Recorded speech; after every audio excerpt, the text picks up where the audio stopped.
네, 오늘 주시는 하나님의 말씀 보도록 하겠습니다. 사도행전 9장 1절에서 19절의 말씀입니다. 제가 여러분 대신해서 읽도록 하겠습니다. 1절부터 읽겠습니다. 사울이 주의 제자들에 대하여 여전히 위협과 살기가 등등하여 대제사장에게 가서 다메섹 여러 회당에 가져갈 공문을 청하니 이는 만일 그 도를 따르는 사람을 만나면 남녀를 막론하고 결박하여 예루살렘으로 잡아오려 함이라.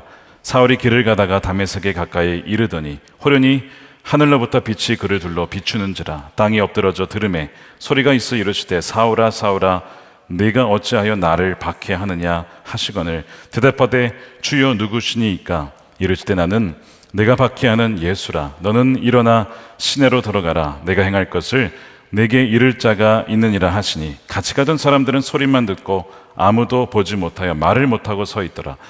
사울이 땅에서 일어나 눈은 떴으나 아무것도 보지 못하고 사람의 손에 끌려 다메섹으로 돌아가서 사흘 동안 보지 못하고 먹지도 마시지도 아니하니라. 그때 다메섹에 아나니아라 하는 제자가 있더니 주께서 환상 중에 불러 이르시되 아나니아야 하시거늘 대답하되 주여 내가 여기 있나이다 하니 주께서 이르시되 일어나 직가라 하는 거리로 가서 유다의 집에서 다소 사람 사울이라 하는 사람을 찾으라. 그가 기도하는 중이니라. 그가 아나니아라 하는 사람이 들어와서 자기에게 안수하여 다시 보게 하는 것을 보았느니라 하시거늘 아나니아가 대답하되 주여 이 사람에 대하여 내가 여러 사람에게 듣사온즉 그가 예루살렘에서 주의 성도에게 적지 않은 해를 끼쳤다 하더니 여기서도 주의 이름을 부르는 모든 사람을 결박할 권한을 대제사장들에게서 받았나이다 하거늘 주께서 이르시되 가라. 이 사람은 내 이름을 이방인과 임금들과 이스라엘 자손들에게 전하기 위하여 택한 나의 그릇이라. 그가 내 이름을 위하여 얼마나 고난을 받아야 할 것을 내가 그에게 보이리라 하시니 아나니아가 떠나 그 집에 들어가서 그에게 안수하여 이르되 형제 사울아 곧 내가 오는 길에서 나타나셨던 예수께서 나를 보내어 너로 다시 보게 하시고 성령으로 충만하게 하신다 하니 즉시 사울의 눈에서 비늘 같은 것이 벗어져 다시 보게 된지라. 일어나 세례를 받고 음식을 먹음에 강건하여 지니라. 아멘. 하나님의 말씀입니다. 네, 사도행전 오랜만에 다시 돌아왔습니다. 15번째 시간입니다. 나의 택한 그릇이라는 제목의 말씀을 나누겠습니다. 오늘 이 사도행전 9장 말씀은 굉장히 유명한 말씀이죠. 예수님 이후에 승천하신 이후에 교회의 역사상 가장 위대한 그리스도인이라고 꼽으라면 주저없이 사도 바울을 꼽을 것입니다. 바로 그 사도 바울이 어떻게 회심하게 되었는가가 오늘 본문의 말씀입니다. 이것은 사도 바울의 이야기이기도 하지만 동시에 저와 여러분의 이야기이기도 합니다. 왜냐하면 이러한 패턴이 모든 사람에게 반복되는 것은 아니지만 굉장히 흡사한 방식으로 우리에게 주님이 역사하시는 그런 패턴이기 때문에 그렇습니다. 여러분, 회심이란 무엇이죠? 회심과 유사하지만 다른 개념이 있는데 바로 개종이라고 하는 개념입니다. 누군가가 기독교로 개종했다라고 하면 이 개종이라고 하는 것은 어떤 사람이 다른 종교를 갖고 있다가 기독교로 혹은 다른 종교로 바꾸었다, 이것을 개종이라고 하죠. 그러나 개종했다고 해서 반드시 회심한 것은 아니라는 것을 여러분을 아셔야 합니다. 회심은 개종과 달리 성령의 구원 역사를 통해서 한 사람이 그 과거의 죄를 끊고 옛 생활을 벗어버리고 돌아서서 180도 돌아서서 마음과 뜻을 다하여 예수님께 복종하는 것, 그것을 우리가 회심이라고 합니다. 그래서 마음이 완전히 바뀌어 버리는 것을 의미하죠. 그래서 단지 교회에 출석한다고 해서 회심했다라고 단정지어서는 안 됩니다. 개종했다고 해서 회심한 것도 아니고요. 그 사람이 지금까지 살아왔던 삶의 방식, 방향과 과연 달라졌는가? 삶을 통해서 반드시 스스로 점검해 봐야 한다는 겁니다. 주님을 향해서 돌아서서 주님과 함께 동행하고 있느냐, 그 말씀에 순종하고 있느냐라고 하는 것을 봐야 된다는 거예요. 만일 예수님을 믿었다고 하는데 그 이전의 삶과 동일하다고 한다면 아무리 그가 입술로 예수님을 믿는다고 하더라도 그는 회심한 것이 아닐 가능성이 굉장히 높다는 거예요.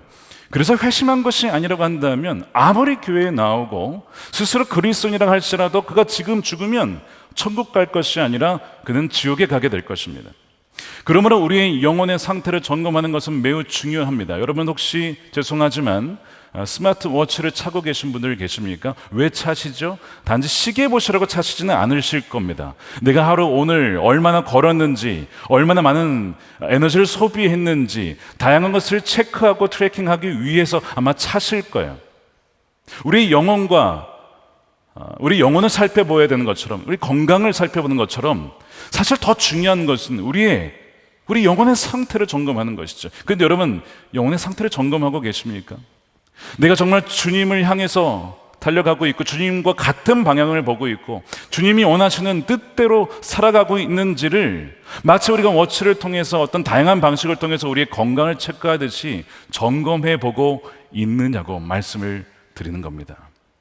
너무 중요한 부분인데 우리는 그것을 놓칠 때가 많습니다. 그러므로 오늘 이 사울의 회심 이야기는 우리가 귀 기울여서 들어야 될 말씀이고요. 오늘 이 말씀이 저에게도 여러분들에게 들려지는 우리 주님의 말씀이 되기를 주님의 이름으로 축복합니다.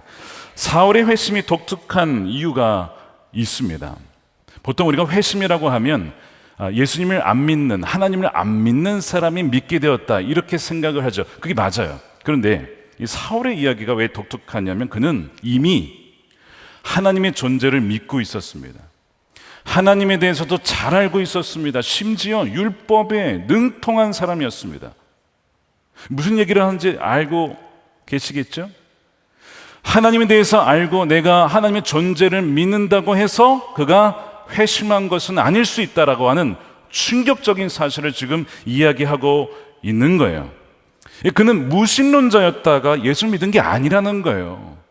하나님의 살아계심을 알았어요. 그런데 그는 여전히 회심이 필요했던 것입니다.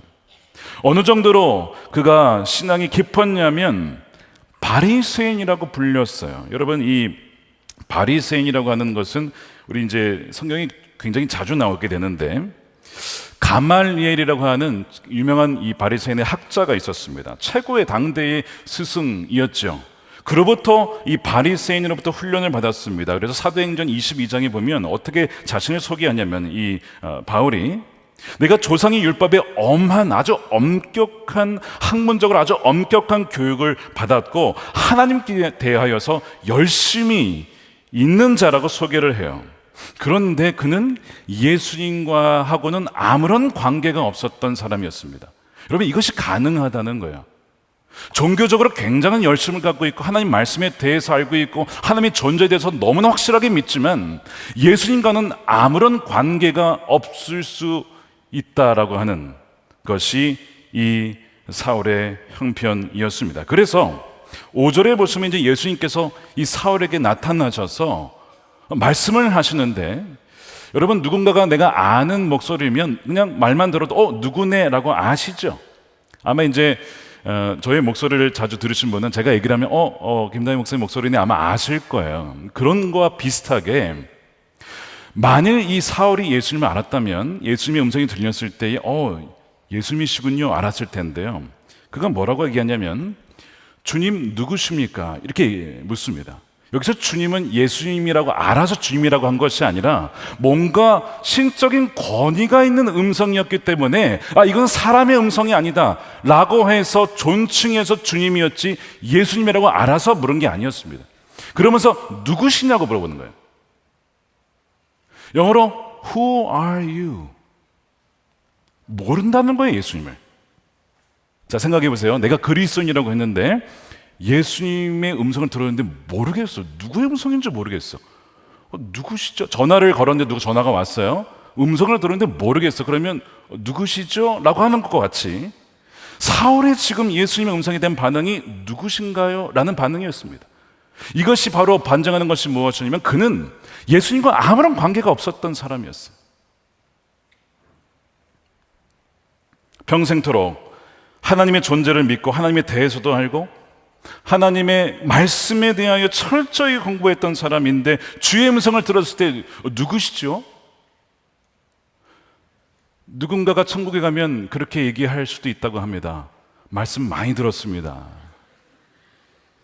누구? 이렇게 되면 이제 큰일 나는 겁니다.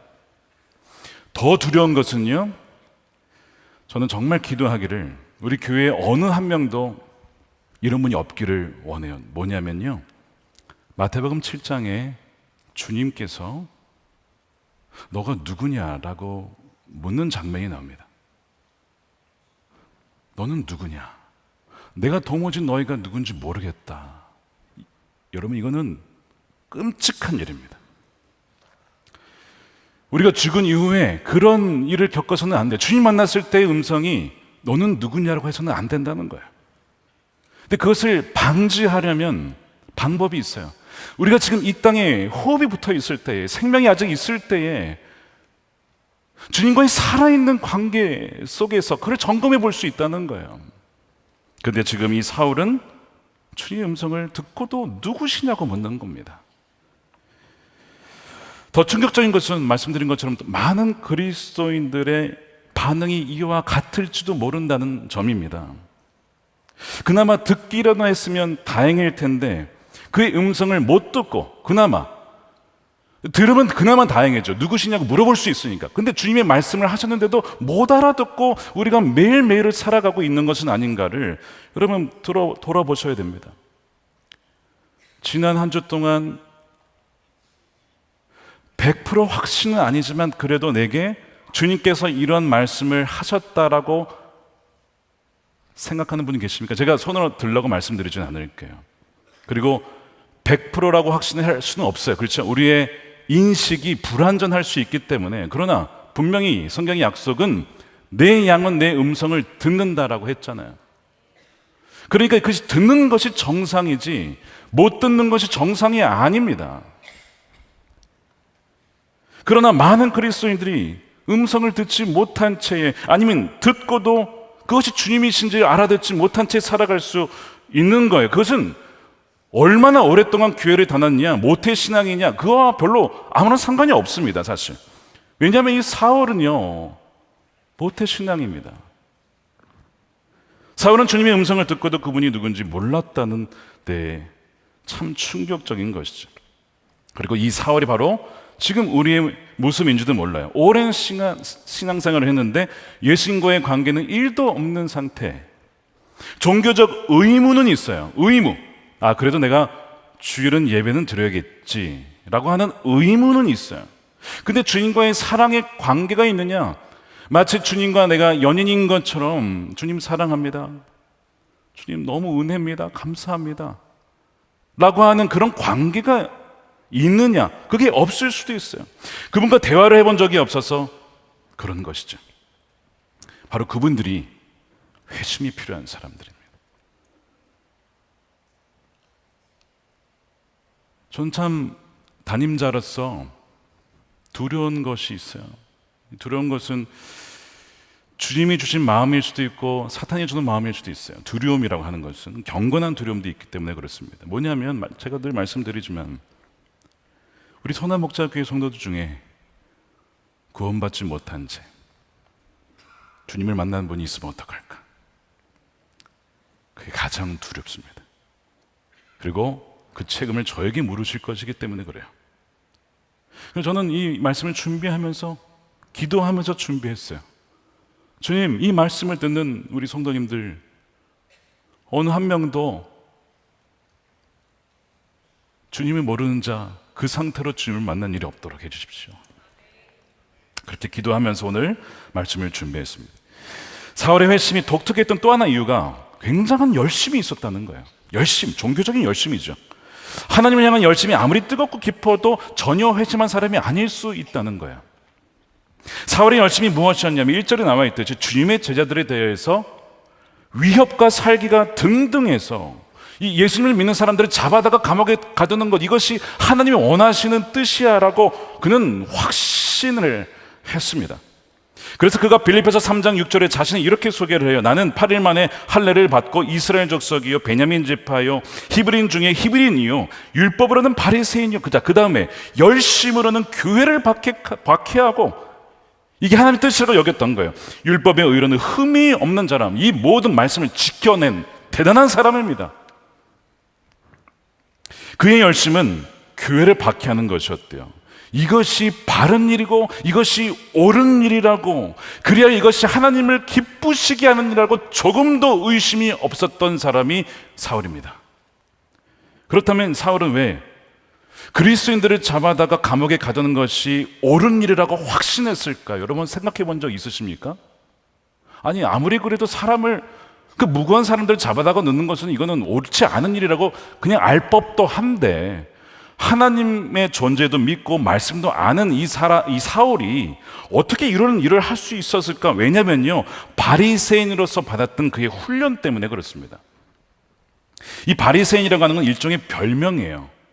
뭐냐면 페르심이라고 하는 단어에서 나온 건데, 쉽게 번역하면 분리된 자들이란 뜻입니다. 그들은 정결함과 거룩함에 대한 높은 기준이 있었어요. 그래서 이 수준을 유지하기 위해서는 이 거룩함과 정결함을 해치는 어떤 원천이나 어떤 것들로부터 분리되어야 된다라고 믿었던 사람들입니다.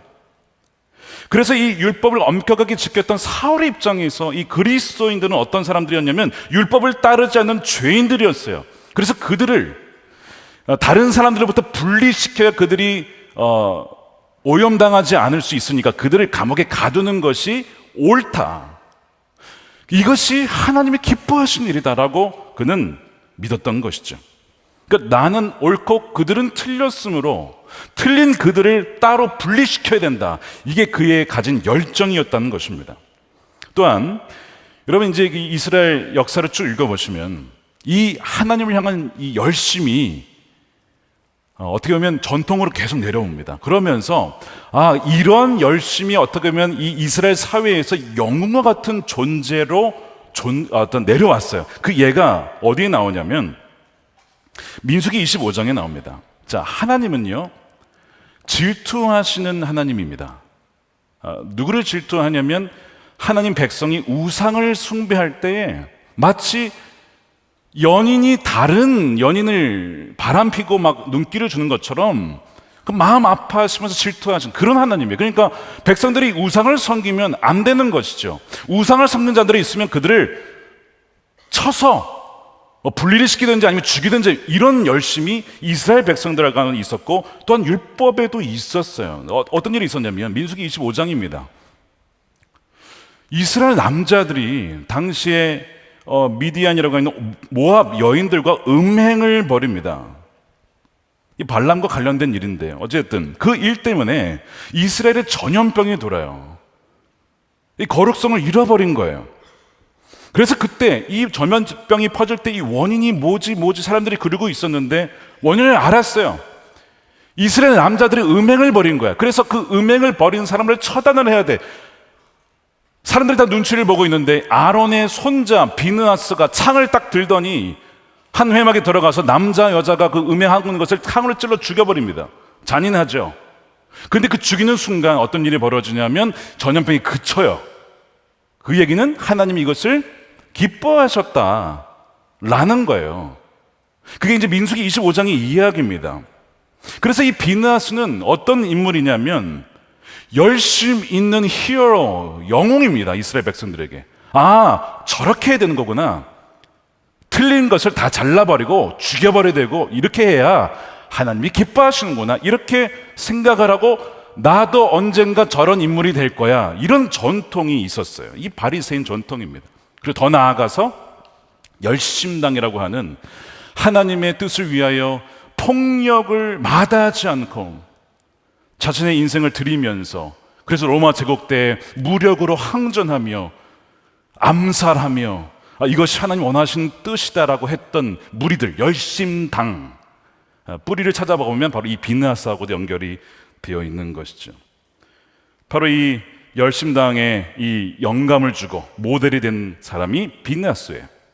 그러니까 사울의 이 열심은 이 비느하스의 전통, 열심을 가진 그 전통을 가지고 있었던 것이죠. 사울은 자신이 그리스도인들을 잡아다 가던 것이 칭찬받을 일이라고 믿었던 겁니다. 조금도 여기에 의심이 없었고 확고했습니다. 그런데 잘못된 믿음이었어요. 왜곡된 믿음이었어요. 하나님 마음을 아프시게 하는 것이었고 예수님을 박해하는 일이었습니다. 우리가 확신 있게 행하는 행동 중에 이것이 얼마나 잘못된 것인지 스스로 인식하지 못하는 경우가 참 많이 있죠. 우리가 무지하고 연약하기 때문에 그런 것이죠. 그런 또한 우리의 죄성 때문에 그런 것도 있습니다. 이 불도저와 같은 아무도 막을 수 없는 이 사울의 열심과 열정을 막을 수 있는 자는 아무도 없는 것 같았습니다. 근데 그가 다메섹으로 가까이 갔을 때에 그 아무도 막을 수 없을 것만 같던 이 사울을 막은 자가 있었으니 바로 그분이 예수 그리스도, 그분이십니다. 그에게 환한 빛을 비추시더니 말씀을 하시는 거예요. 자, 그래서 3절이죠. 사울이 길을 가다가 다메섹에 가까이 이르더니 호련히 하늘로부터 빛이 그를 둘러 비추는지라 너무 당황스러웠습니다. 갑자기 너무나 밝은 빛이 오게 되면 여러분 이제 그림자가 없으면 아무것도 안 보이잖아요. 빛만 보이면 아무것도 안 보여요. 그러니까 갈 수가 없는 거예요. 그리고 너무 강한 빛에 눈이 보이지 않게 됩니다. 그러면서 음성이 들려오죠. 그것이 4절이에요. 땅에 엎드러져 들으며 소리가 있어 이르시되 사울아 사울아 내가 어찌하여 나를 박해하느냐 하시거늘. 아니 박해라니, 내가 지금 하나님 위해서 얼마나 열심히 바른 생활을 하고 있는데 나를 박해한다니 이게 무슨 뜻인가 했을 겁니다. 사울아 사울아 너가 참 열심이구나, 너가 참 옳은 일이 열심이구나, 잘하고 있다가 아니었습니다. 어찌하여 나를 박해하느냐. 언제 사울이 예수님 박해했습니까? 그리스도인들을 박해하고 그리스도인들을 모욕하고 그리스도인들을 비난하고 폭력적으로 혹은 입술로 비난한 그 모든 것이 예수님을 박해한 것이었습니다. 이건 너무나 충격적인 거예요. 주님을 기쁘시게 하는 것, 주님을 위한다고 한 일이 실상은 주님을 힘들게 하는 것이었고 주님을 고통스럽게 하는 일이었습니다. 우리는 여기서 믿음에 대해서 좀 생각을 해봐야겠습니다. 왜냐하면 이 말씀은 우리에게 말하기를 확신에 차는 믿음 너무 중요하지만 더 중요한 것은 그 믿음이 향하고 있는 대상이 무엇이냐, 올바른 대상이 훨씬 더 중요하다는 것을 말씀하고 있습니다. 믿음 그 자체로는 사실 아무런 힘이 없어요. 그 믿음이 어디에 대한, 누구에 대한 믿음이냐가 훨씬 더 중요한 거예요. 아무리 확신에 차 있어도요, 그 믿음의 대상이 잘못된 것이라면요 많은 사람을 죽일 수 있습니다. 한번 예를 들어 볼까요? 여러분 히틀러를 한번 생각해 봅시다. 그는 확신했습니다. 제가 중국 대표팀하고 이제 DC, 워싱턴 DC에 갔다가 홀로코스트 기념관을 같이 갔어요. 거기에 보면 이제 히틀러 영상이 나와요. 많은 내용이 있지만 그 중에 하나가 무엇이냐면 우리 게르만 민족이 다른 어떤 민족보다 우월하기 때문에 우리 민족이 다른 나라를 지배해야 된다. 그리고 유대인들은 열등한 민족이므로 이 세상에 존재해서는 안 된다고 다 죽여버리는 거예요. 그 사람들이 그걸 다 믿어요. 확신을 가져요. 그러면서 그걸 시행합니다. 많은 수백만 명의 유대인들이 죽었어요. 자, 대단한 확신이죠. 엄청난 확신인데 그 방향이 잘못됐기 때문에 많은 사람을 죽이는 겁니다. 지금 사울과 똑같지 않습니까? 이것이 하나님을 위한 일이라고 하는 것이 실은 예수님을 박해하는 것이었고 교회를 무너뜨리는 것이었음을 그는 알지 못했다는 것이었습니다. 그러니까 이 사울의 믿음은 올바른 대상을 향한 믿음이 아니었던 것이죠. 박해자였던 사울은 예수님이 이스라엘의 메시아가 아니라고 확신한 거예요. 그래서 그를 따르는 복음을 따르는 자들을 죽이고, 아니면 죽였죠. 실제로 스데반을 죽였으니까요. 죽이거나 감옥에 가두는 것이 주님을 기뻐하신 일이라고 확신했는데 지금 환한 빛을 맞이하며 그 들려오는 음성을 들으니 이게 아니라고 하는 것, 지금까지 나의 삶이 다 이것이 가짜는 아니지만 다 무너질 것이었다는 것이 느껴졌을 때 그는 주저앉게 된 것입니다. 여러분, 지금까지 여러분들이 믿었던 것이 전부 잘못된 것이었다고 한번 생각해 보세요. 제가 지난주 토요일 날 통일민 교회 방문했는데 그 담임 전사님께서 그 얘기를 하시는 거예요. 탈북을 해서 남한에 왔더니 지금까지 자기 온 인생은 다 가짜였대요. 자기가 알고 있었던 거, 대한민국에서 들었던 거, 하나님에 대해서 들었던 거 모두가 다 거짓이었다는 거예요. 야, 내 인생이 송두리째 가짜구나. 거기서 확 무너지면서 회심을 하게 된 거예요. 그러니까 지금 이 사울이 그 경험을 하고 있는 것이죠. 내가 밖에 있던 그 사람들, 내가 옳고 그들이 틀렸다고 했던 그 사람 알고 봤더니 내가 틀렸고 그들이 옳았던 거예요. 그런데 나는 그들을 잡아다가 죽이기도 하고 감옥에 가두었으니 그 충격이란 뭐 이루 말할 수가 없는 것이죠. 근데 마찬가지로 여러분들 중에도 사울과 같이 회심이 필요한 분들이 혹시 계실지도 모르겠습니다. 내가 사울처럼 종교적으로 살긴 했지만 회심하지 않았을 수도 있어요, 여러분. 그러면 내가 회심했는지 안 했는지를 점검해 봐야 되는데, 뭐 여기서 이제 그 주제를 다 다룰 수는 없지만 핵심은 이겁니다. 내가 주님과 살아있는 교제와 관계가 있느냐는 거예요. 마치 우리가 만나면 서로 대화를 하잖아요. 어제 잘 잤어요? 식사는 하셨어요? 휴가를 갔다 오셨습니까? 일은 어떻게 하고 계세요? 대화가 있잖아요. 오고 가는 게 있잖아요. 살아있는 인격적인 관계잖아요. 물건 대고 얘기하는 게 아니잖아요. 인격적인 관계라는 게 이런 거 아닙니까? 그러니까 내가 예수님과의 그런 관계가 있냐, 그거를 보시면 되는 거예요. 그게 없다고 하면 죄송하지만 회심하지 않았을 수도 있어요. 아니면 회심을 했지만 대화하는 언어를 모르는 거예요. 그랬을 수도 있어요. 근데 먼저 내가 회심했는지를 점검할 때 세 가지를 점검해 보시면 좋겠어요. 예수님이, 여러분 누구십니까? 첫 번째, 예수님은 선지자시죠. 예수님은 말씀으로 우리에게 가르치세요. 그래서 내가 주님으로부터 가르침을 받느냐? 여러분, 지난 한 주 예수님께서 여러분들에게 어떤 가르침을 주셨고 어떤 교훈을 알려주셨습니까?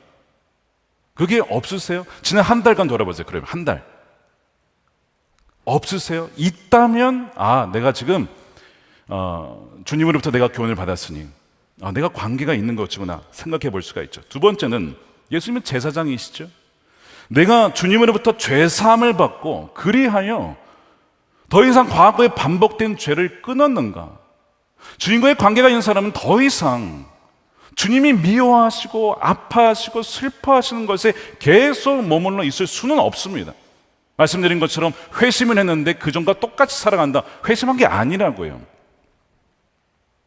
사울이 회심한 이후에 그의 전과 후는 완전 달라져요. 회심이라는 것이 바로 그런 거예요. 방향이 바뀌는 것이기 때문에 그렇습니다. 그리스도는 여전히 연약해서 죄에 넘어질 수 있죠. 우리 연약함이 있습니다. 근데 주님은 그 연약함에 대해서 뭐라 하지 않으세요. 불쌍히 여기시고 동정해 주시고 긍휼히 여겨 주십니다. 그런데 여러분, 우리가 정말 주님과 연합이 되었으면요, 우리에게 의로움과 거룩함과 구원함이 이제는 그 회심한 순간 우리의 것이 되는 거예요. 우리가 예수님의 그 포도나무에 접붙임 바 되었기 때문에 예수님의 생명이 우리 것이 그 순간 된 거거든요. 나중에 되는 것이 아니고 바로 그 순간. 자, 그 말씀이 어디 있냐면 고린도전서 1장 30절 말씀입니다. 우리 함께 읽어보겠습니다. 시작. 너희는 하나님으로부터 나서 그리스도 예수 안에 있고 예수는 하나님으로부터 나와서 우리에게 지혜와 의로움과 거룩함과 구원함이 되셨으니, 아멘이죠. 되실 것이니 라고 했습니까? 되셨으니예요. 이 헬라어에는요, 한국에 없는 시제가 있는데 부정과거 시제, 이거 뭐 기억하지 않으셔도 좋습니다. 근데 이게 무슨 의미냐면 순간적으로 일어나면서 동시에 완결된 행동을 가리킬 때 이 시제를 씁니다. 그러니까 과거에 어떤 일이 벌어졌는데 그것이 그 사람에게 지금도 영향을 주고 완전한 영향을 준 그 시제를 표현할 때 이 아우리스라고 하는 부정과거 시제를 써요. 바로 이것이 그 단어입니다. 그러니까 예수님의 거룩함이 믿는 순간 나의 거룩함이 되고 의로움이 되고 구원함이 됐다는 거예요. 그것을 믿는 자에게는 실제가 된다는 것입니다. 자, 그래서 거룩하다는 것은 완전히 죄를 짓지 않는다가 아니라 연약해서 넘어질 수 있습니다. 그런데 의도적으로, 고의적으로 죄를 짓지 않는다는 거예요. 반복적으로. 자, 그것이 로마서 6장 15절 몇 군절 있는데 한번 보겠습니다. 그런즉 어찌하리요? 우리가 법 아래에 있지 않고 은혜 아래에 있으니 죄를 지으리요? 이 영어로는 shall we sin이라고 했습니다. 우리가 의도적으로 죄를 짓겠냐? 그럴 수 있느냐? 그럴 수 없다 이거죠. 내가 어떤 죄에서 구원받았는데 내가 의도적으로 죄를 지어서 예수님을 다시 십자가에 못 박을 수 있겠느냐? 그럴 수 없다는 거예요. 완전한 변화가 있다는 겁니다. 즉시 요한일서 3장 9절 말씀을 함께 읽겠습니다. 시작. 하나님께로부터 난 자마다 죄를 짓지 아니하나니 이는 하나님의 씨가 그의 속에 거함이요 그도 범죄하지 못하는 것은 하나님께로부터 났습니다. 자, 죄송하지만 이 한글 번역이 죄를 짓지 아니한다고 하니까 다시는 어떠한 죄도 짓지 않는다 이렇게 해석을 할 수 있는 위험성이 있습니다. 그렇지 않아요. 그게 아니라 좀 더 이해를 돕기 위해서 제가 영어 표현을 보겠습니다. They cannot go on sinning이라는 표현이 있어요. 이게 무슨 얘기냐면 계속해서 반복적으로 의도적으로 끊임없이 동일한 죄에 있을 수 없다는 거예요. 누가 회심한 사람은 그 말씀을 하고 있는 겁니다. 이는 하나님의 씨가 그 안에 거하여서 범죄하지 못하는 것은 하나님께로부터 났기 때문에 우리 안에 연약한 죄, 무지로 인한 죄, 알지 못한 채 나도 모르게 어떤 누군가의 상처를 주거나 그런 거는 있을 수 있죠. 사람들은 없을 수가 없습니다. 그러나 고의적으로 이것이 분명 하나님께 죄가 된다는 것을 알면서 한두 번이 아니라 여러 번 계속해서 그럴 수는 없다는 거예요. 존재 자체가 바뀌었기 때문에 그렇습니다. 제가 미국에 있을 때 어떤 분이 한 간증을 저에게 해주셨어요. 이제 이분이 평생토록 술을 끊지 못하시고 술을 마시는데 이게 이제 술 마시는 게 그치는 게 아니라 술을 마시니까 이제 가족들이나 동료들이나 다른 사람들에게 이제 피해를 주는 말로써 혹은 다른 걸로 이렇게 피해를 주게 되니까 참 쉽지 않은 삶을 살아오셨어요. 이제 술 중독자였던 거예요. 근데 이분이 예수님을 만났는데 그 즉시 바뀐 것이 있대요. 요한복음에 보면 물이 변화해 포도주가 되잖아요. 근데 이분은 포도주가 변화해 물이 된 거예요. 무슨 말인지 아시겠어요? 술 맛이 안 느껴져. 예수 믿는 순간. 그분이 저에게 오시더니 목사님, 저에게는 그 반대의 기적이 일어났습니다. 저는 평생 술을 못 끊을 줄 알았어요. 근데 더 이상 술 맛이 물 맛인데 이거 어떻게 마십니까? 바로 그 즉시 끊어졌고 그 얘기를 하시는데 저는 이제 술을 이렇게 마시지 않으니까 잘 모르겠더라고요. 어떤 그게 느낌인지. 근데 그분의 그 평생 이야기를 들어보니까 이건 엄청난 역사더라고요. 본인이 의지를 끊을 수 있겠냐고요. 그 중독을. 딱 끊어졌다는 거예요. 그래서 저는 든 생각이 말씀에 예수님께서 그의 의로움과 거룩함과 구원함이 되셨기 때문이다라는 것을 그분이 믿은 거죠. 주님과의 연합을 통해서 그분이 영원한 생명이 그의 것이 된 거예요. 여러분, 주님을 만났다고 했는데 변화된 삶이 없다라고 한다면, 그리고 계속해서 옛사람에 머물러 있다고 한다면 여러분 그럴 수가 없습니다. 그리고 지난주에 고성경 목사님 예를 드신 것처럼 제가 1시간 늦었습니다. 왔는데 트럭이 저를 쾅 치고 가가지고 그래서 늦었습니다. 믿으시겠냐고요. 말이 안 되죠. 하나님과의 이 카운트 만남이 있는데 변화가 없다. 안 만났다는 거예요. 그래서 이 두 번째, 제사장이신 주님께서의 그 십자가의 보혈로 제사장이 되어져서 우리 죄를 사해 주시고 우리 죄를 이기게 하신 그 경험이 있느냐. 세 번째는요, 왕이신 주님의 다스림을 받고 복종하는 삶이 있느냐는 거예요. 주님이 우리의 주님이시죠. 왕이시죠. 그래서 우리로 하여금 누구를 도와줘라 했을 때 우리가 순종할 수 있겠습니까? 야, 너 그래도 1시간 기도해야 되지 않겠니? 네, 기도할게요. 주님이신데 우리로 하여금 기도도 못하게 된다면, 그럼 주님은 우리의 주님이 아니시죠. 우리로 하여금 기도를 시킬 수 없다면 주님은 우리의 주님이 아닌 것입니다. 9장 6절에 너는 일어나 시내로 들어가라. 일어나 시내로 들어가라. 그러면 거기서 기다리래요. 내가 행할 것은 너에게 이룰 자가 있느니라. 자, 다 이게 순종이 필요한 거예요. 그래서 이 사울은 일어나서 들어가서 기다립니다. 변화가 즉각 일어나잖아요. 그래야 이제 다음 주 보겠지만 박해져 있던 사울이 이제는 복음을 전하는 사명자로 완전히 180도 바뀌어요. 주님이 여러분의 왕이시라면 그리스도께서 여러분을 다스리게 해야 하고 여러분은 그분께 항복해야 하며 종으로서 주님께 순종해야 합니다. 주님은 우리 연인이 되시기도 하시고 우리 친구가 되기도 하시지만 근본적으로 주님은 우리의 왕이시잖아요. 그분은 그분께서 말씀하실 때 항복하고 순복하고 순종하는 삶이 있는 자가 회심한 사람이죠. A.W. 토저라는 분이 목사님께서 이런 말씀을 하셨어요. 만약 당신이 믿는 주님이 당신을 구원하고 당신을 부르고 당신을 선택하고 당신의 삶을 인도하고 통제할 수 있는 분이 아니라면 그분은 있는 그들의 주님이 아니시다. 여러분에게 주님은 어떤 분이십니까?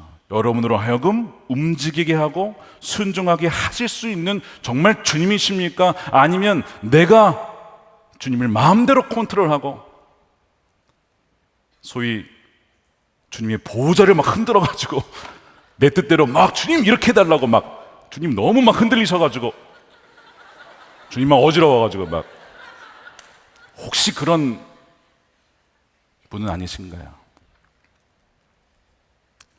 저는 담임자이지만 최고 결정권자는 언제나 주님이시기에 때론 저도 연약하여서 저도 모르게 제가 결정할 때가 있습니다. 그럼 다시 주님께 나와서 주님 죄송합니다. 제가 주님께 묻지 않고 결정하고 말았습니다. 용서해 주십시오라고 기도를 하고 어떤 날은 주님께 기도를 해요. 주님 이거 결정을 해야 되는데 어떻게 해야 할지 모르겠습니다. 말씀해 주세요. 그럼 말씀해 주시면 좋은데 말씀이 없으세요. 그 말씀이 없으시면 뭐 하라는 뜻이죠? 기다리라고 하는 것이죠. 딩동댕. 기다려야 됩니다. 다음날 이튿날 3일 4일 기다렸는데 말씀이 없으세요. 그럼 어떻게 해야 돼요? 기다려야 합니다. 딩동댕. 제가 2주 이상을 기다린 적이 있어요. 주님 왜 말씀이 없으십니까? 근데 주는 주님이시기 때문에 주님께서 말씀하지 않으면 저는 움직일 수 없습니다. 결정할 수가 없습니다. 근데 시간이 너무 지나가니까 제가 이제 뭔가를 결정을 하려고 했는데 마음이 여러분 주님이 뜻이 아닌 것처럼 우리가 하려고 할 때 성령께서 어떻게 하신다? 근심하십니다. 불편해집니다. 마음이. 왜요? 영의 생각은 생명과 평안이라고 로마서 8장이 말씀하잖아요. 내 안에 평강이 없다. 무엇을 결정하는데 평강이 없다. 그러면 성령이신 막으시는 거일 가능성이 높아요. 그러니까 여러분 지금 이 왕이신 주님과의 관계가 여러분들의 삶 속에 있느냐는 걸 여러분 보셔야 된다는 거예요. 이 세 가지만 일단 보셔도 내 이 세 가지가 다 있느냐는 거예요. 여러분 다 있어야 됩니다. 저는 타협하고 싶지 않아요. 이 세 가지 다 있으셔야 돼요. 그게 정상적인 그리스도인이에요. 정상적인. 물론 여기서 연약해 있어서 때로는 우리가 그렇지 못할 때가 있죠. 완벽하지는 않으니까요. 그렇지만 우리의 흐름 자체가 그래도 방향 자체가 또 넘어지고 약간 좀 방황할 때도 있지만 그래도 주님이 원하시는 방향으로 가는 것이 맞거든요. 정반대 방향을 간다면 이건 아닌 것이죠. 내 마음대로 하고 주님 임명하시는 일을 막 내가 마음대로 한다는 것은 회심한 그리스도인의 모습이 아니라는 거예요. 자, 그러면 이 회심의 은혜를 어떻게 누릴 수 있을까? 이러면 전적인 하나님의 은혜입니다. 이거는 전적인 하나님의 은혜 없이는 우리는 어느 누구도 구원받을 수가 없어요. 근데 감사한 것은 하나님께서 우리에게 먼저 베풀어 주시는 은혜가 있습니다. 그것을 신학적 용어로 선행하는 은총이다라고 불러요. 그래서 그 마음에 그 은혜에 반응하는 사람들은 회심할 수 있는 은혜가 주어지게 되는 것이죠. 자, 회심의 은혜, 이 사월의 과정을 보게 되면요, 하나님께서 어떻게 변화시키는지를 볼 수가 있는데 사월의 회심은 순간적이었지만 동시에 점진적이었습니다. 자, 기억하십시오. 사월의 회심은 순간적이었어요. 회심하고 전후가 완전 달라졌어요.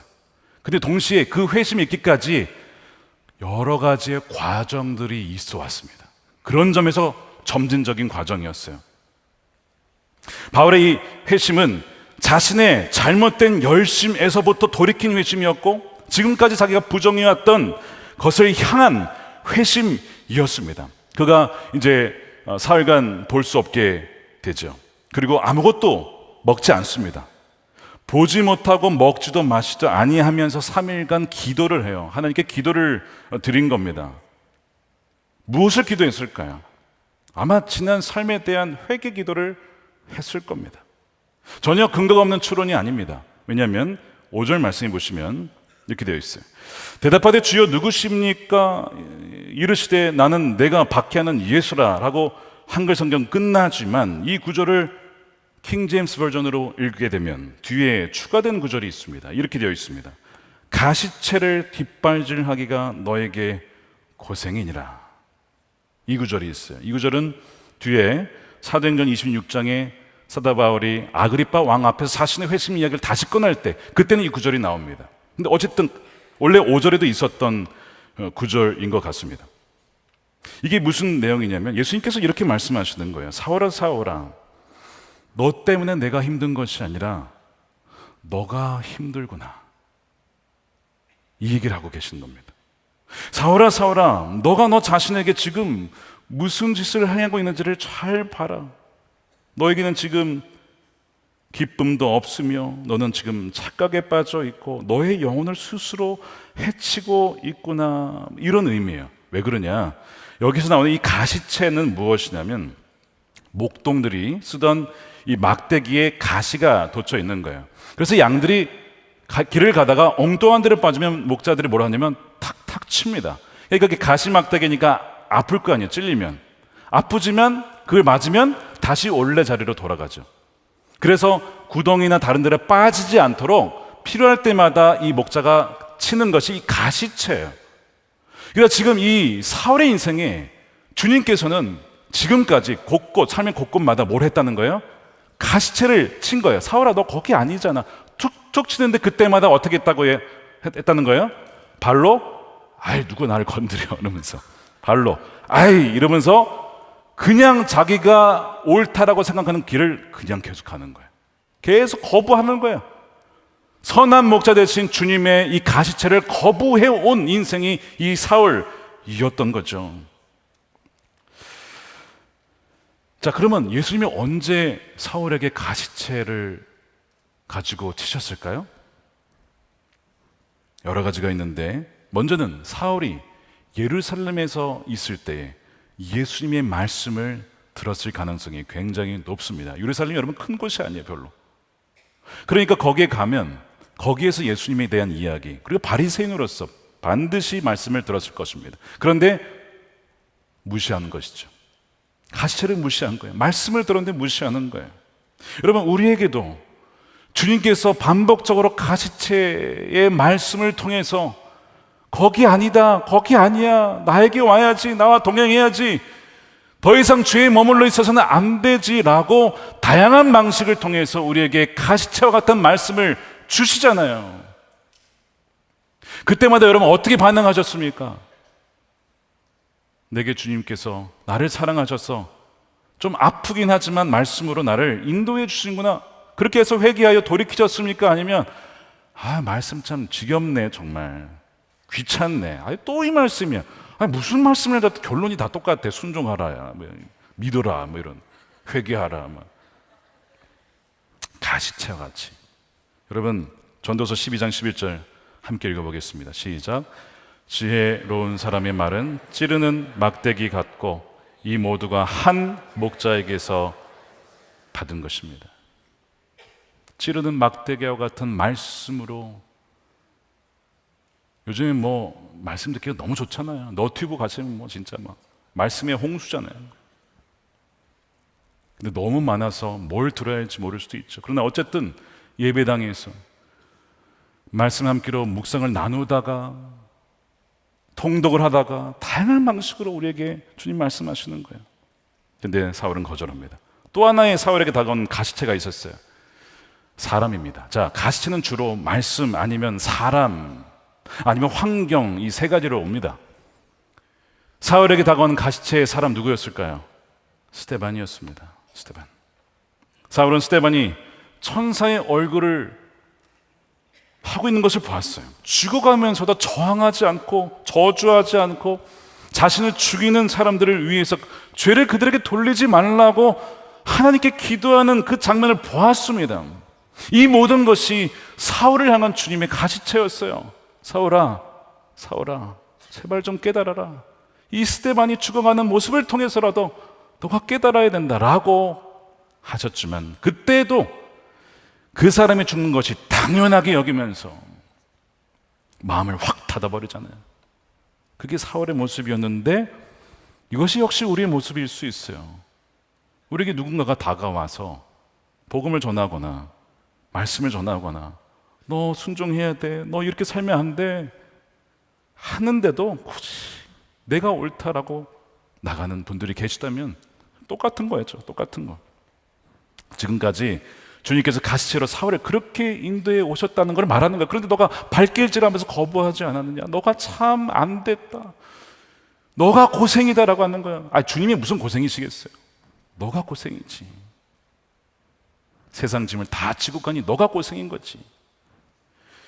존 스토트가 쓴 자신의 회심에 대한 책이 있어요. 얇은 책이 나는 왜 그리스도인이 되었는가 라는 책에 보면 자신의 삶에 예수님께서 어떻게 가시체로 역사하셨는지를 두 가지를 얘기합니다. 하나는 소외됨이었어요.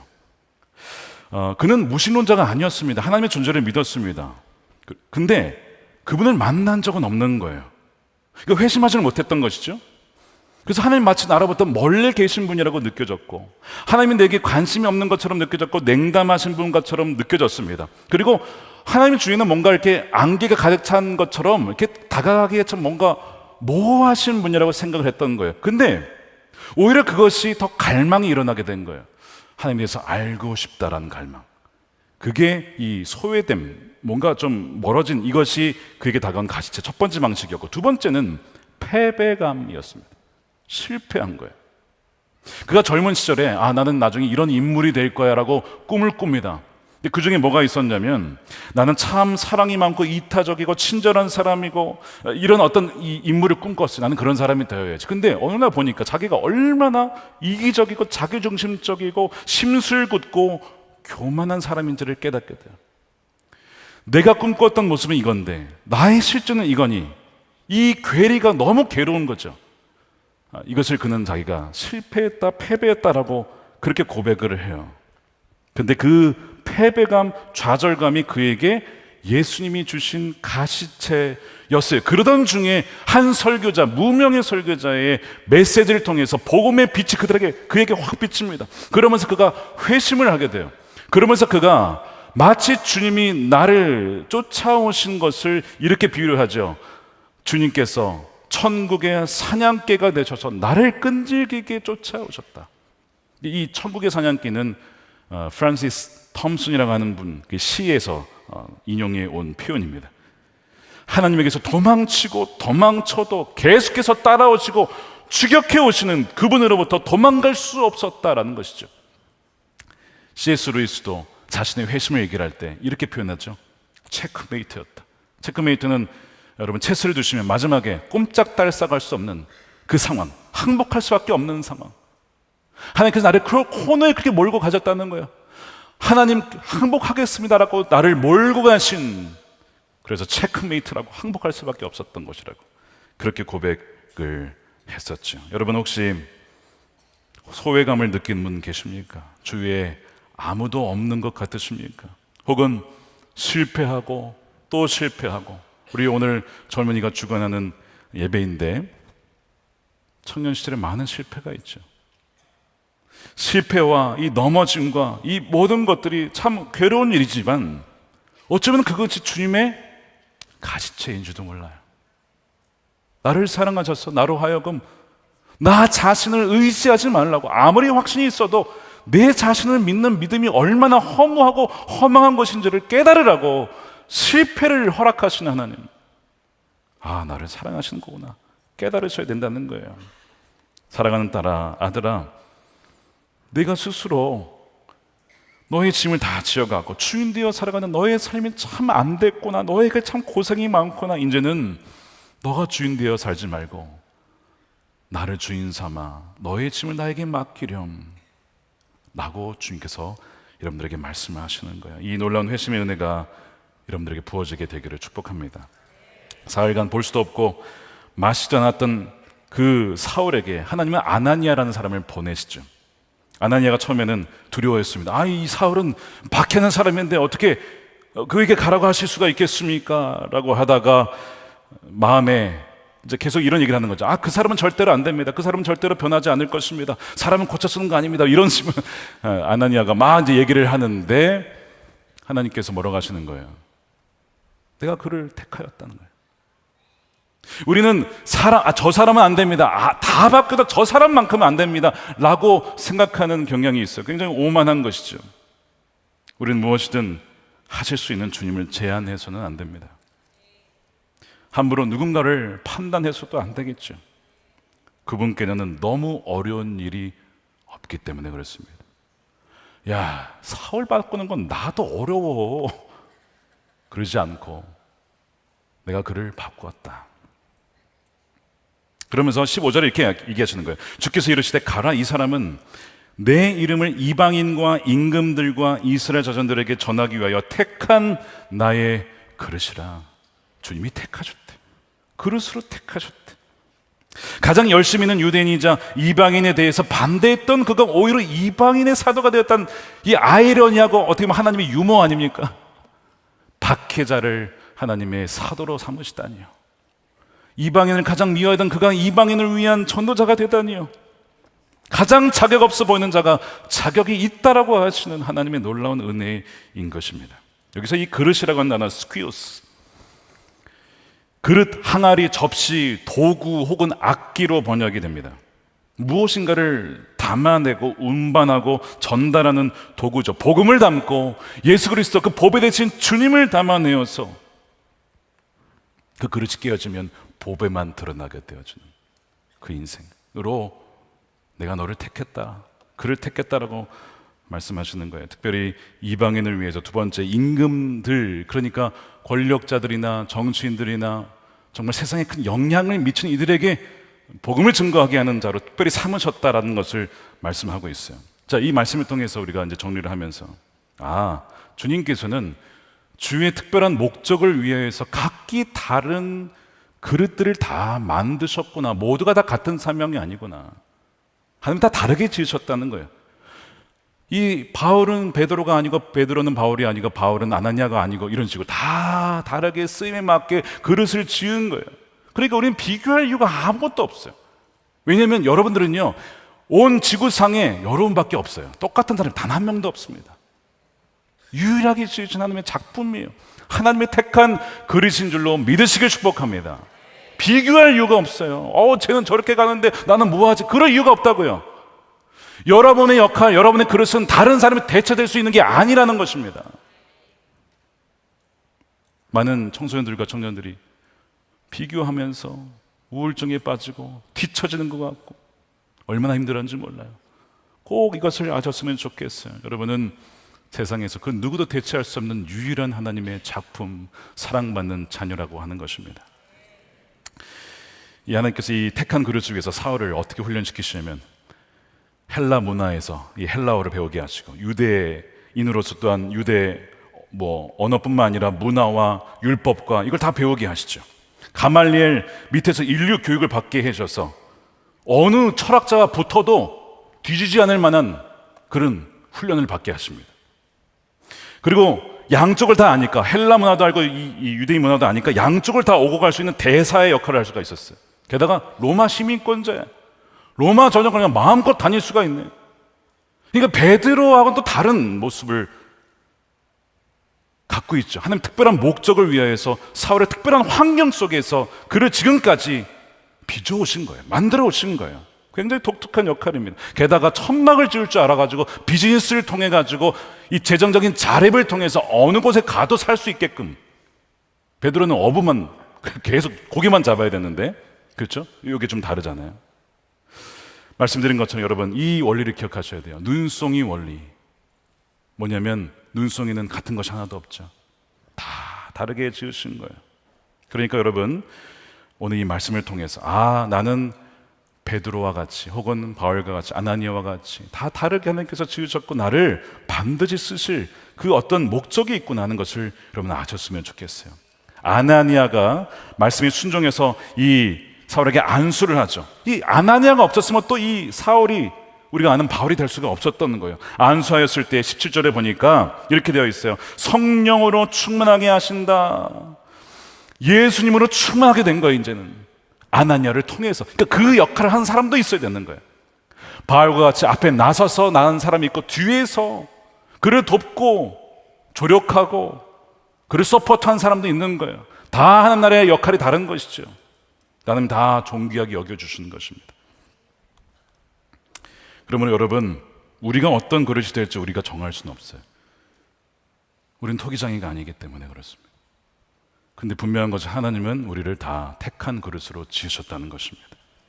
우리가 할 것은 우리의 삶을 온전히 맡겨드리는 거예요. 하나님, 저를 부에 처하게 하실 수도 있고, 저를 가난에 처하게 할 수도 있고, 저를 높은 곳에 두실 수도 있고, 저를 비천한 곳에 두실 수도 있고, 국내에 두실 수도 있고, 해외에 두실 수도 있고, 어느 곳에 두시든지 제가 선택할 권한은 없습니다. 주님께서 저를 택하셔서 주의 기쁘신 뜻을 위하여 마음껏 사용하여 주옵소서 라고 여러분들을 드릴 때에 주님께서 여러분들 통하여 그 일을 이루실 줄로 믿습니다. 우리는 우리 인생을 증명하기 위해 사는 것이 아닙니다. 하나님을 증명하고 예수 그리스도의 복음을 증거하기 위해 우리는 이 땅에 존재하는 것입니다.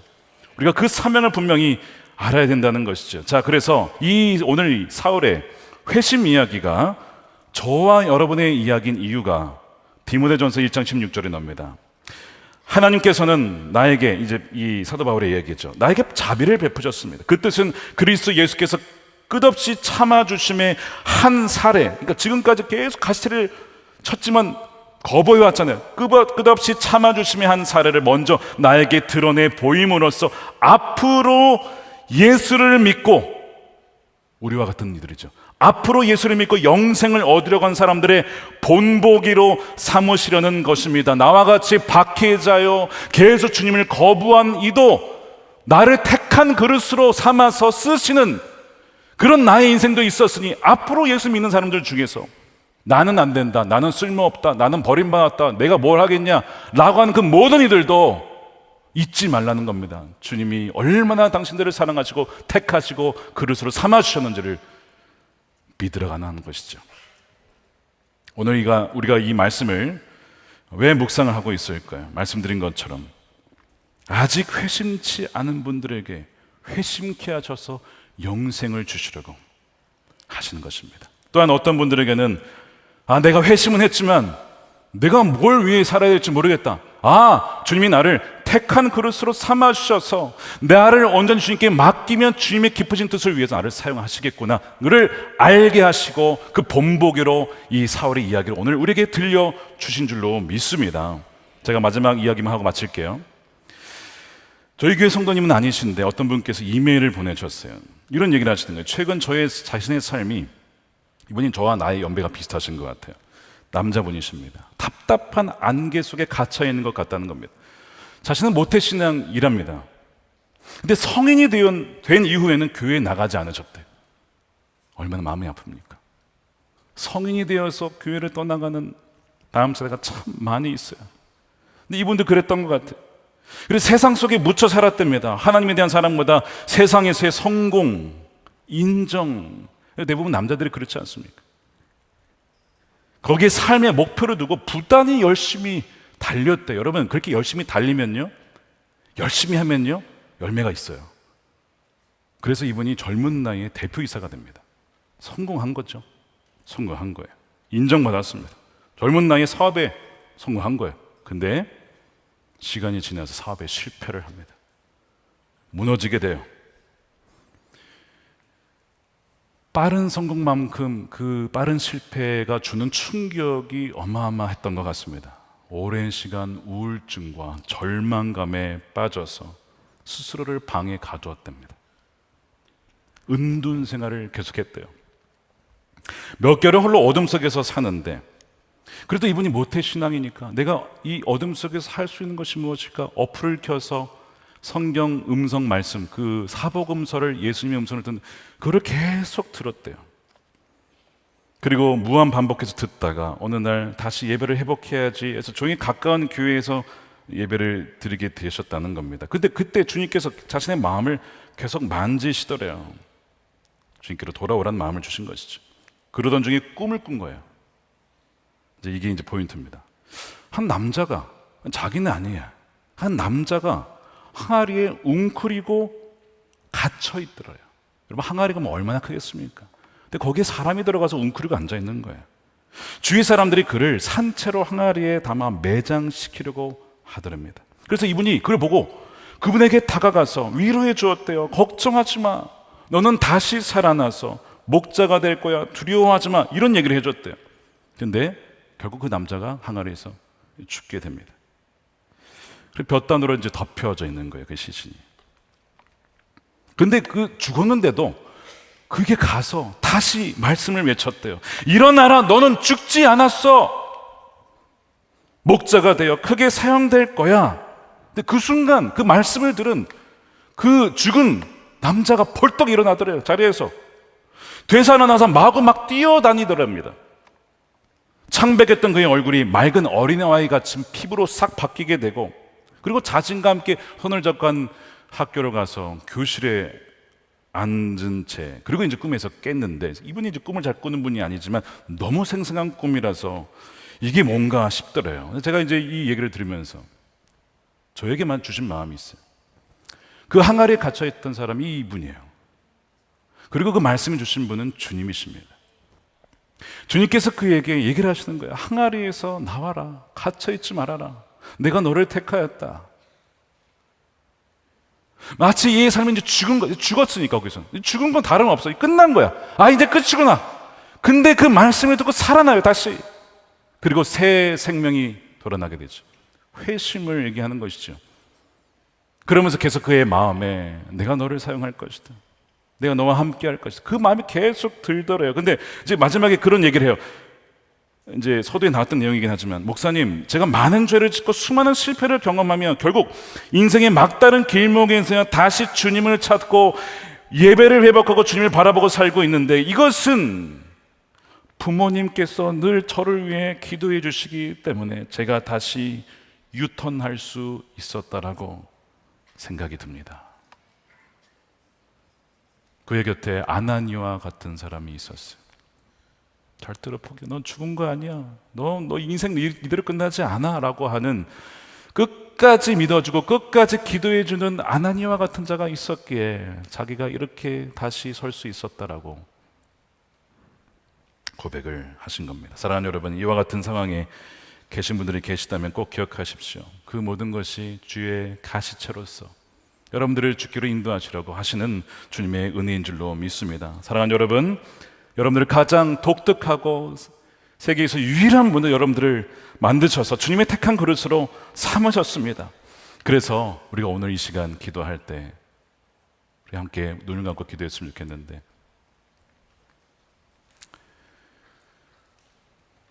우리 첫 번째 함께 기도하고 우리 찬양을 할게요. 네, 첫 번째 기도할 때 우리 눈을 감고, 주님, 지난 날 가시채와 같이 내 삶에 계속 주님께서는 나를 치셨지만 거절을 하고 발길질하고 그랬던 나의 삶을 회개합니다. 이제는 정말 주님의 은혜를 무시하지 않고 반응하여 주의 택한 그릇으로 살아가겠습니다.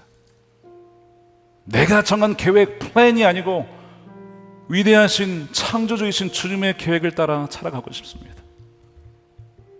오늘 이 시간 성령으로 내 영혼 가운데 찾아와 주셔서 모든 옛사람의 모습을 끊어버리고 이제는 정말 거듭난 새 사람으로 살아가게 하여 주시옵소서. 우리 통성으로 함께 기도하시는 우리 이제 찬양하겠습니다. 기도하겠습니다. 아버지 하나님, 감사합니다. 주님의 놀라운 그 은혜를 찬양합니다. 할렐루야. 주님을 찬양하여 드립니다. 하나님,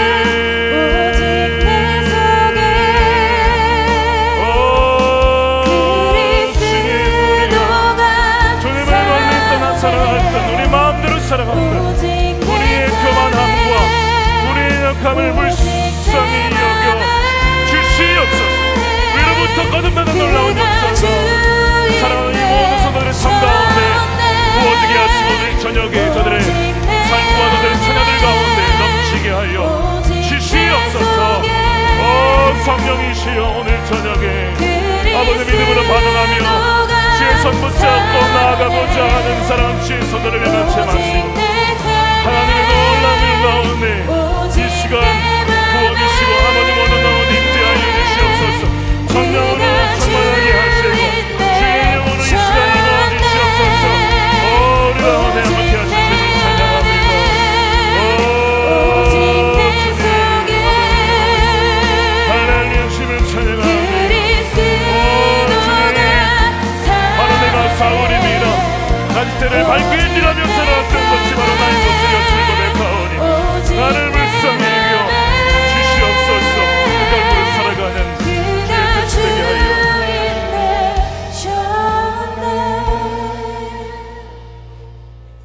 번호게인 우리 함께 찬양하시고 계속해서 우리 기도하도록 하겠습니다.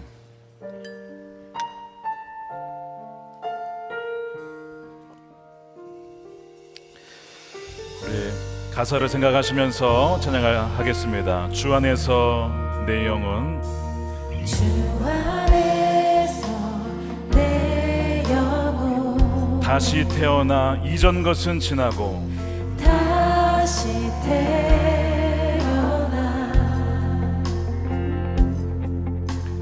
이전 것은 지나 새롭게 됐네, 새롭게 됐네.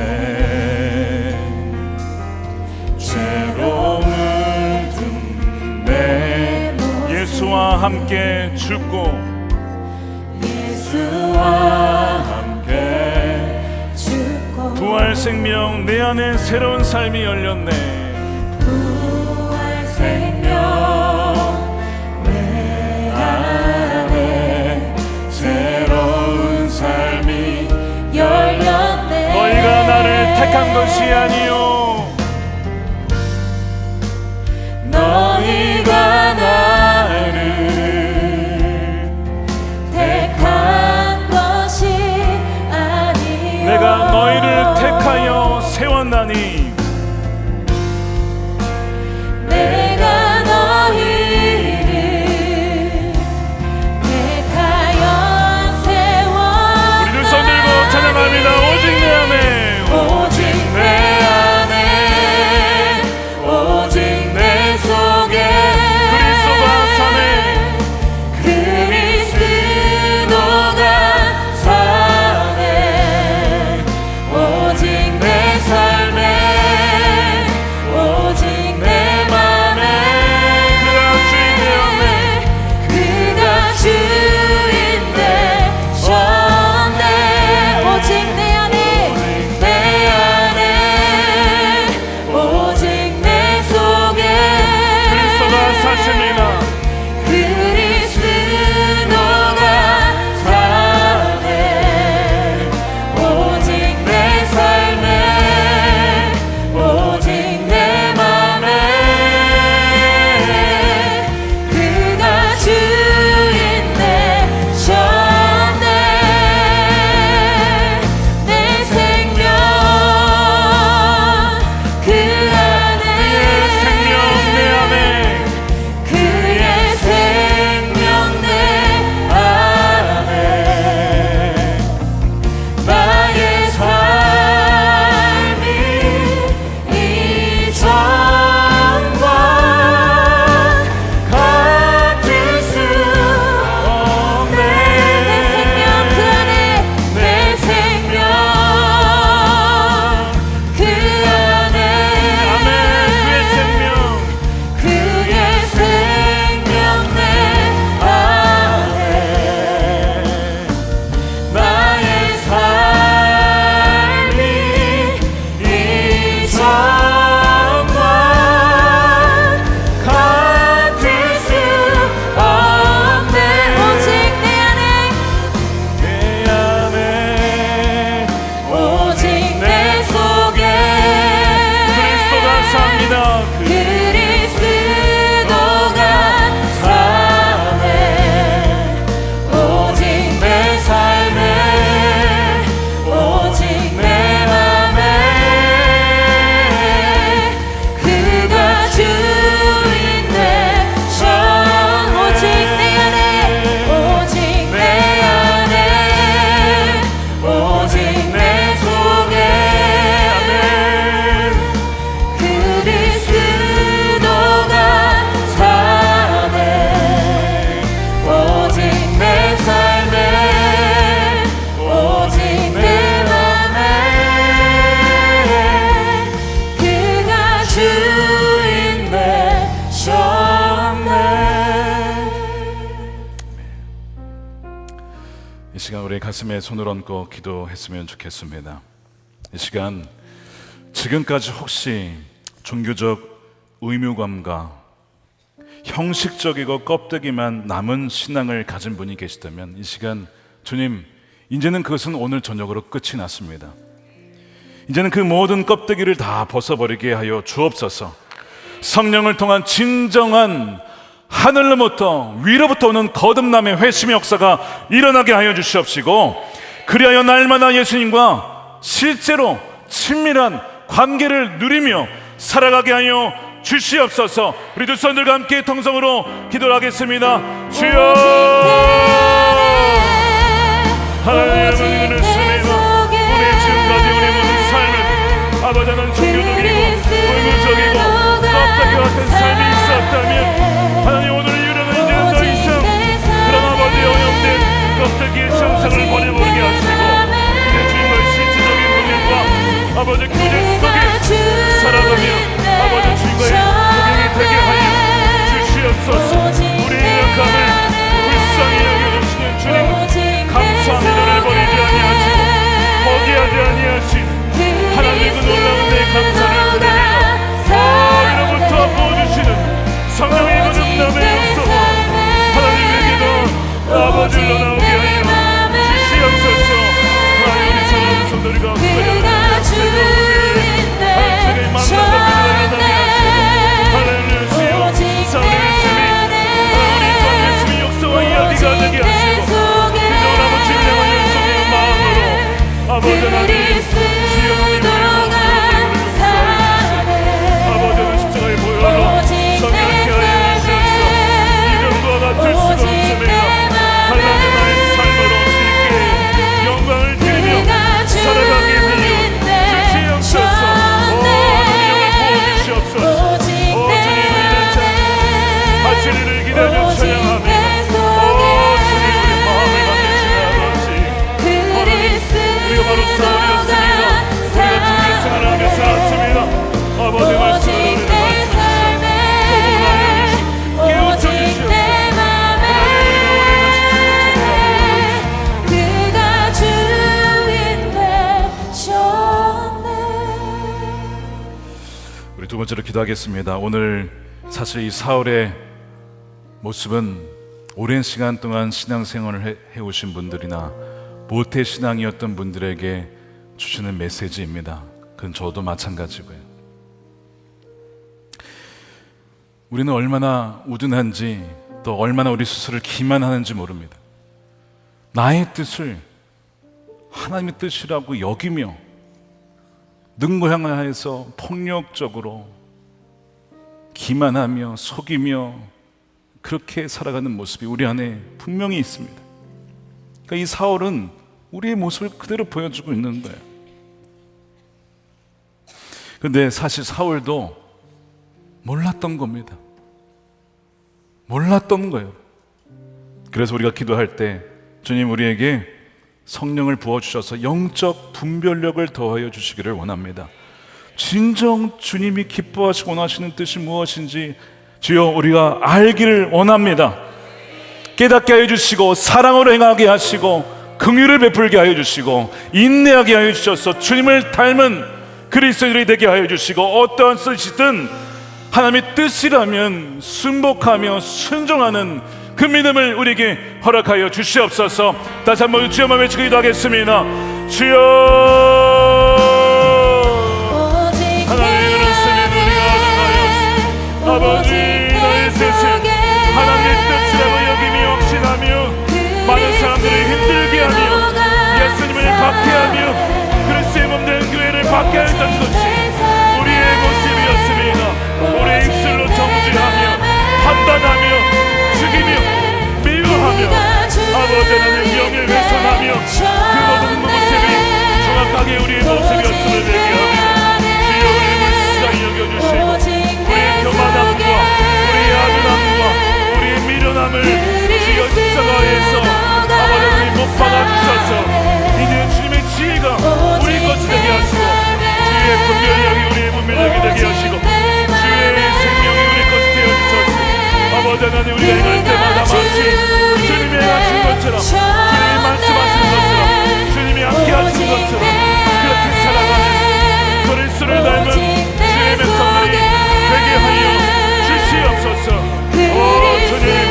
주님을 더 닮아가는 상범의 공동체가 되게 하시고 선한 목사교회 우리 한국교회가 되게 하소서. 갈라진 마음들, 뒤틀린 마음들이 성령으로 하나 되게 하시고 치유하여 주시옵시고 분리된 마음들 주여 용서하여 주시고 예수 그리스도 안에 성령으로 하나됨을 힘써 지키게 하여 주시옵소서.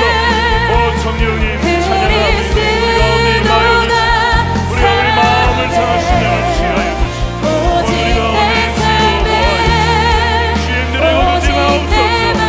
주인들을 거두지 마옵소서. 오 하나님을 수강하여 주님을 찬양하며 오 거룩한 지혜로 지원자냐 충만하게 임하여 주시옵소서. 하나님을 지어달라졌던 갈등의 마음으로 들려져마 십자가의 사랑되게 하신 완전한 사람 모든 상점을 거두시는 완전한 연합의 그 십자가 연회가 주여 우리 교회 가운데 성도들과 나라 민족 가운데 임하게 하여 우리 오늘도 강단에서 기도하실 분들은 올라오셔서 기도하시면 되겠습니다. 그리고 앞에 나오셔서 우리 안수기도 받으실 분들 나오시면 여러분 위해서 기도해 드리겠습니다. 오늘도 나왔지만 안수기도가 항상 완벽한 것은 아닙니다. 여러분들이 각자 자리에 위치한 곳에서 성령님을 의지하여 있으며 이름으로 기도하면 누구든지 다 만나실 수가 있습니다. 그러나 특별히 스스로 기도하기가 힘드신 분이 계시다면 나오십시오.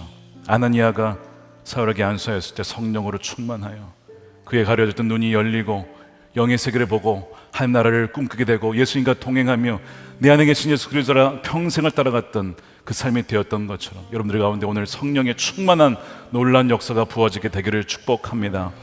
우리 세 번째로 기도하겠습니다.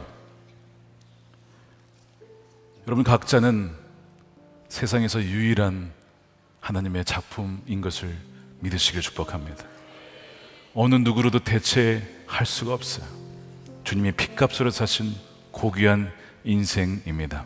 오늘 호스피스 영상을 보면서 비록 마지막에 병투병하면서 힘을 잃어가고 생명을 잃어가지만 그분도 주님이 사랑하시고 택하시고 하나님께서 부르시는 주의 자녀라는 것이죠. 우리가 택한 그르심을 믿는다면 비교에서 해방될 수 있고 무한 경쟁 사회에서도 하나님께서 나를 택하셨으므로 하나님 나를 인생 가운데 섭리적인 손길로 이끌어 가심을 신뢰할 수가 있습니다. 오늘 기도할 때 우리를 주의 택한 그릇으로 사용하여 주옵소서. 주의 특별한 목적을 위하여 우리가 온전히 준비되게 하여 주셔서 주의 이름을 한국과 열방에 증거하는 순결한 주께서 쓰실 만한 그릇이 되게 하여 주시옵소서. 우리 간절히 사모하는 분들은 자리에서 괜찮으시다면 일어나셔서 주여 나를 주의 택한 그릇으로 사용하여 주시옵소서. 그렇게 여기는 마음으로 두 손 들고 우리 동성으로 주여만 외쳐 기도하겠습니다. 주여 우리를 아버지 택한 주의 그릇으로 사용하여 주시옵소서. 바울과 같이 베드로와 같이 아나니아와